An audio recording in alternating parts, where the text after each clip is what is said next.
Welcome to Tamil GK academy. தினசரி நடப்பு நிகழ்வுகள். தேசிய பத்திரிகை தினம் நவம்பர் 16. நவம்பர் 16 அன்று கொண்டாடப்படும் தேசிய பத்திரிகை தினம் இந்திய பத்திரிகை கவுன்சிலின் தொடக்கத்தை குறிக்கிறது.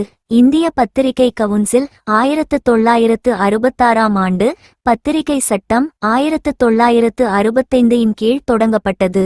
பணிபுரியும் பத்திரிகையாளர்கள் சட்டம் 1955, பத்திரிகை மற்றும் பருவ இதழ்கள் பதிவு சட்டம் 2023 போன்ற சமீபத்திய சீர்திருத்தங்களுடன் பத்திரிகையாளர் உரிமைகளை பாதுகாக்கிறது மற்றும் ஊடக ஒழுங்குமுறையை நவீனப்படுத்துகிறது. PRP பருவ இதழ்களின் பத்திரிகை மற்றும் பதிவு சட்டம் 2023 மற்றும் பத்திரிகை சேவை போர்ட்டல் ஆகியவை பருவ இதழ் பதிவை நவீனமயமாக்கி டிஜிட்டல் மயமாக்குகின்றன.